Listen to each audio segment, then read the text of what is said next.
So I just got a new job back in October, working tech support in the graveyard shift. I work from 1 a.m. to 12 p.m. Friday through Mondays. Needless to say, adjusting my sleep schedule has been quite the task, but I've managed.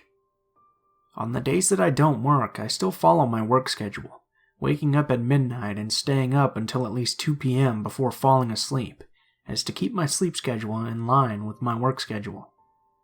I bought blackout curtains to help with this, as trying to sleep with the sun shining in is not easy for me. I usually require complete darkness.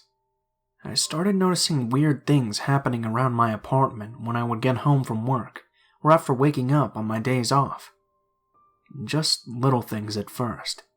Lights being on that I swear I turned off. Doors being left open or closed. Just so everyone can get a bit of understanding about my apartment, I live on the second floor, and my building is right behind the leasing office. The entrance to my apartment requires you to enter the building first, then there's a hallway with 2 apartments on either side, and then you can finally enter the apartment. Each apartment has 2 deadbolts, one that you can unlock from the outside, and another that requires you to unlock from the inside. There's also a balcony which faces east, complete with a large sliding glass door and screen. I use it quite frequently, as I have potted plants out there, but I've brought them inside due to the cold weather. I also have 2 cats, Luna and Eclipse, who until recently lived with me. I'm moving soon and can't afford the pet deposit, so my parents offered to let them stay at their place for the time being. Eclipse is Luna's daughter, and only 6 months old, so she follows her mom around all the time. I'd usually find them cuddled up together on my chair or bed, and recently, they'd trapped themselves in the bathroom. Now that they're not here, it had gotten harder to pass off these weird occurrences as just my cats. Doors are still being left open and closed, and food has been disappearing from my fridge. At first I passed this off as just me being my usual self and not remembering that I ate something when I was half asleep or bored. Recently, my boss gave me permission to work from home as this shift is brand new, as the company is moving to 24/7 support, and the building owner refuses to heat my floor for my shift for only 2 people. So I've been doing that for the past couple of weeks, and last week I noticed the metal rod that acts as a secondary lock on the balcony door wasn't engaged, so I put it back. I didn't think much of it at the time as my computer faces my balcony door. I like to people watch and watch the sunrise, sue me, and I sometimes fidget with it with my feet while playing video games. On the 11th of December, my credit card information was stolen and my account was charged $3,000. I was in the office that day as a favor to my coworker, who was really creeped out being in the office alone in the middle of the night. The charge was made at 11:40 a.m., just a few moments before I got off to work, and I had the card on me still. I was restless and didn't sleep well. I wake up at midnight per usual on Monday morning and get my setup ready to take calls. Now almost no calls come in on the weekends, so I'm usually screwing around on Reddit, Facebook, YouTube, or Netflix. Around 3 a.m., I was catching up on the 100 when someone unlocked my fucking door. I don't mean picked the lock, I mean used a key. Thank God the secondary deadbolt was engaged, but the person jiggled the door to try and get it open. I ran and grabbed my gun, looked out the peephole, but saw nothing. I opened the door with the intent to shoot someone, but the person was already gone. Before you ask, yes, I called the cops, but they didn't find anything.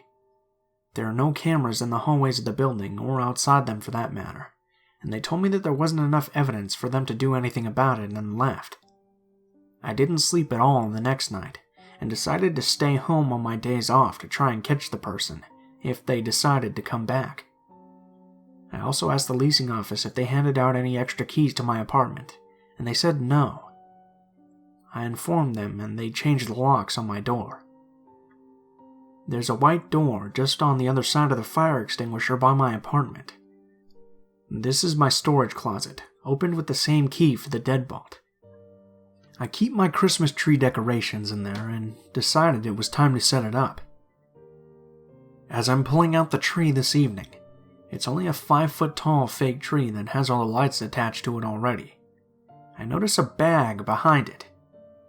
A small black duffel bag. In it, I found a change of clothes, sunglasses, shoes, toiletries, and a notebook. What was in the notebook horrified me. There were notes about me. What hours and days I worked. Notes about my cats and updated notes that they were no longer there and the date. My credit card number. As I went further and further back in the notes, I found 2 words circled multiple times. Balcony door. I assumed this is how the person entered my apartment for the first time. This creep had been living in my apartment while I had been at work for the past month, and I didn't even know it. The worst part is that I was in my apartment at the same time as this guy, at some point, and didn't even know it. That's the only way he would have gotten my credit card number, and my house key to make a copy somewhere. I've called the police, and they're on their way over. I'm writing this as I'm waiting for them to show up. It's the only thing that's keeping me sane right now. Plus, I think it will help me organize my thoughts so I can best explain to the officers what's happened. I'll keep you guys updated as things progress.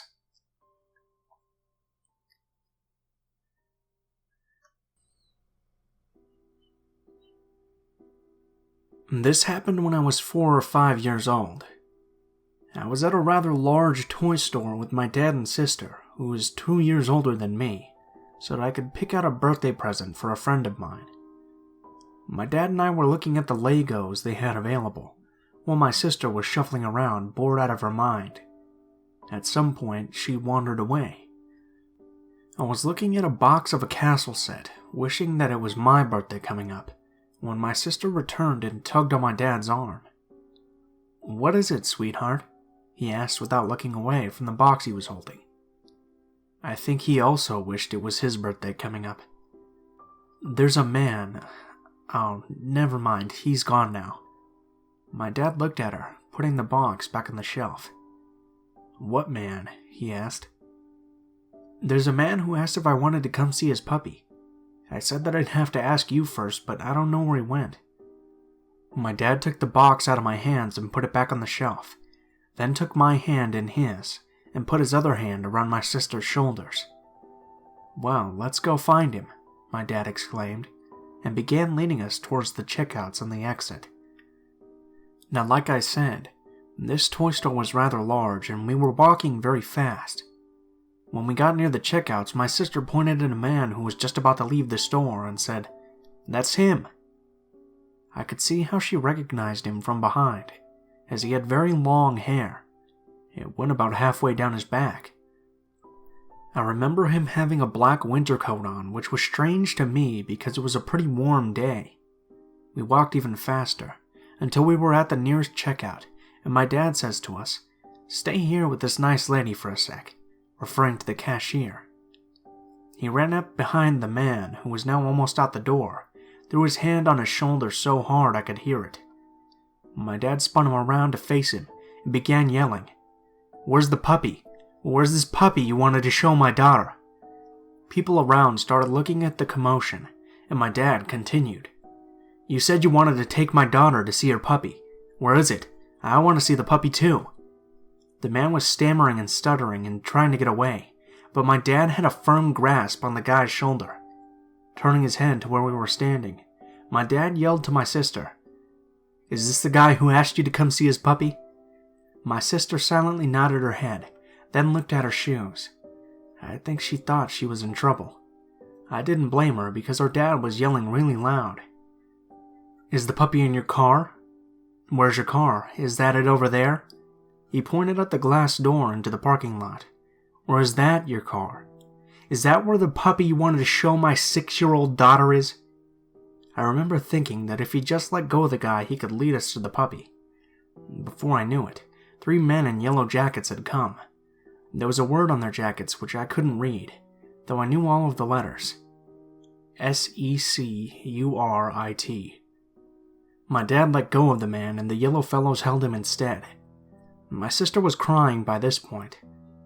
My dad walked back to us, once again taking my hand in one of his own, and putting the other around my sister's shoulders. He asked the cashier if she had a phone he could use, and she took us into the office. He called our mom to come pick us up, then assured my sister that she was not in trouble. In fact, she was probably in the least amount of trouble anyone's ever been in, simply by coming and asking for his permission to see the puppy. I asked him if we were still going to see it, and he just looked at me and said, "Sorry, son, the puppy ran away." Our mom came in just a few minutes, and as we were leaving, there were police cars pulling up. "Are they going to help find the puppy?" my sister asked my mom, but she said, "No, they're here for something else." The other day, after reading through a lot of the stories here, I remembered this incident and asked my dad about it. Apparently, when the cops searched his car, they found rope, duct tape, a knife, pliers, and a hacksaw. At the guy's apartment, they found a whole shitload of child porn.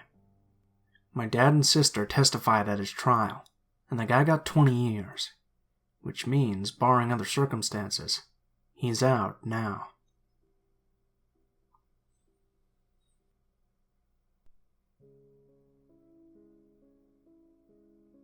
I've been reading about this subreddit for a while now, and I'm a pretty keen observer, but through reading accounts of shit on here, I've become a lot more paranoid about certain things, and today I think it paid off. I live in a basement apartment of a somewhat older building, at least 100 years old I figure. There's no front door or entrance to it, only 2 side entrances which tenants can use to reach the laundry room and one back door into the building, which only I have the key for, along with the building managers.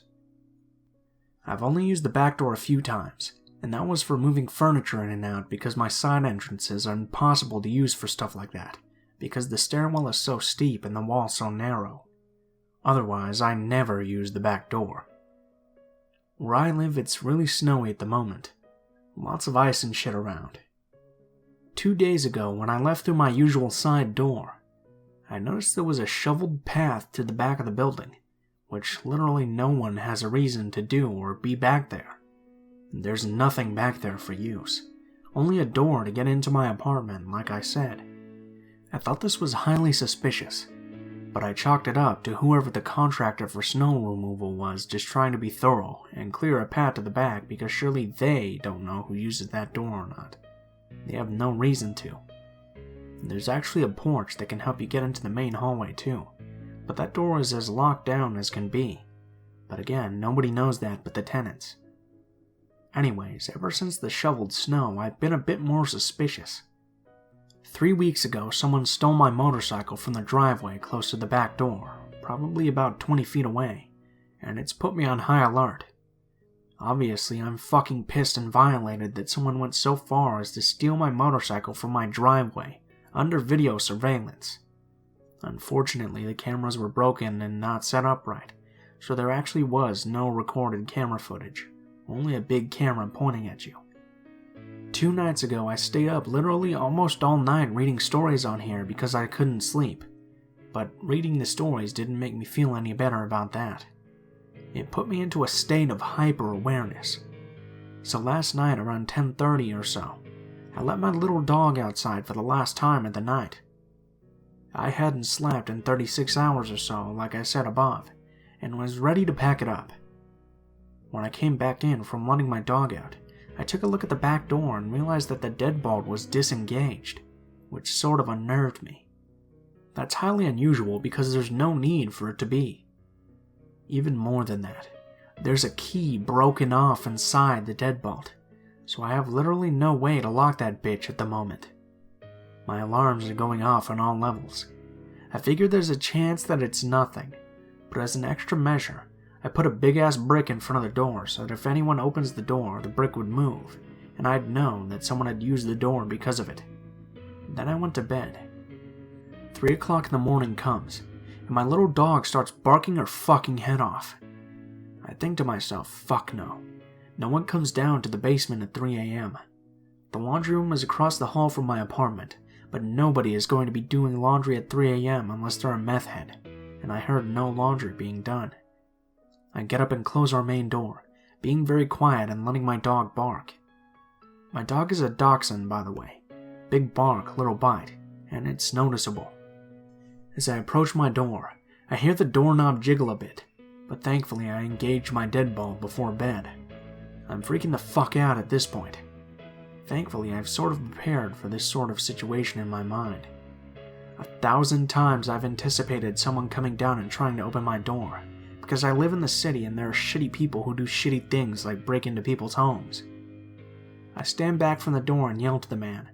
I have a Glock in my hands ready to unload with lethal force. The police are on their way. They actually weren't, but I was so amped up I didn't think about it at the time. If you attempt to enter these premises, I will kill you. I then heard footsteps book it the fuck out of there up the side stairs and away. This morning I filed a complaint with my apartment complex demanding they change the locks and take care of the situation.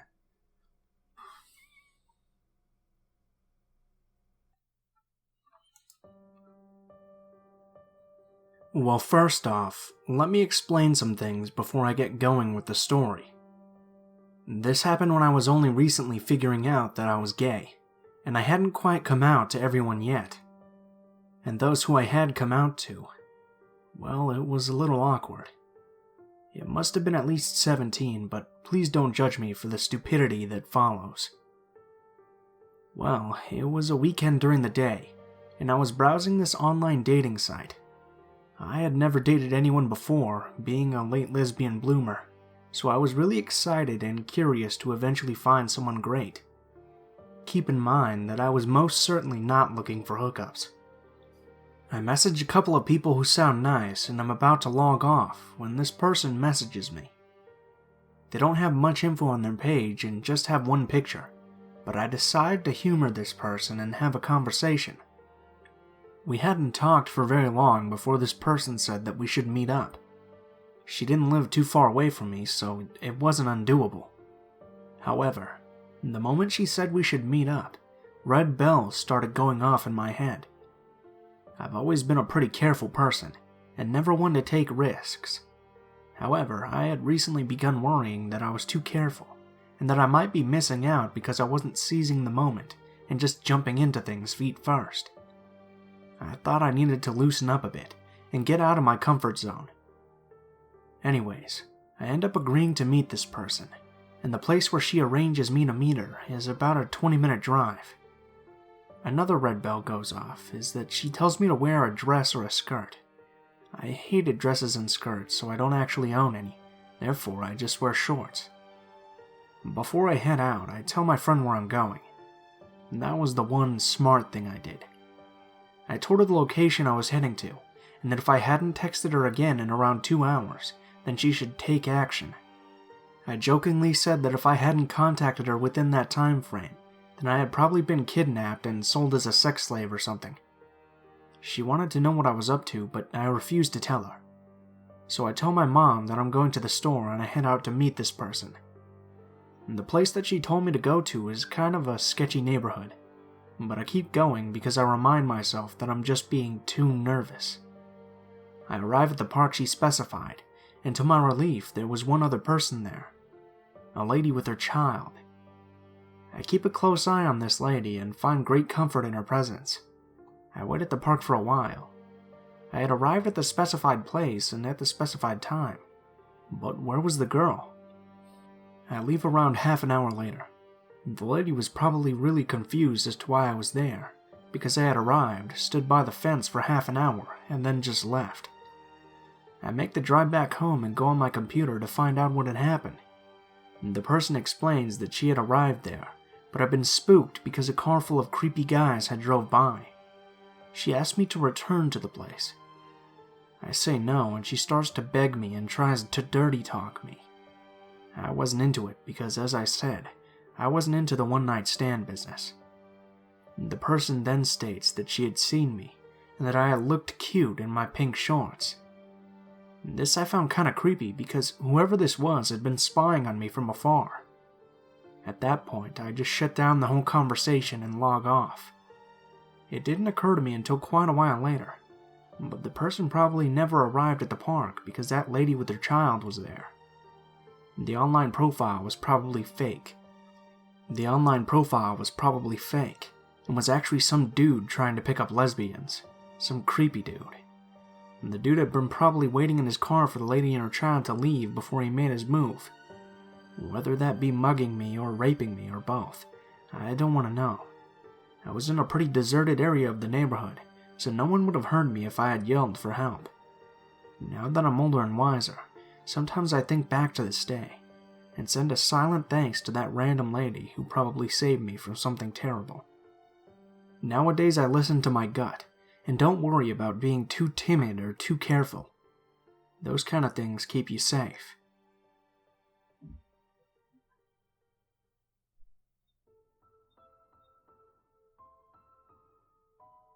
What is up, guys? Blue Spooky here, as always. I just wanted to thank you guys so much for watching, especially if you made it this far to the end of the video. I'm sorry we've had a bit of a lax in production these past few weeks.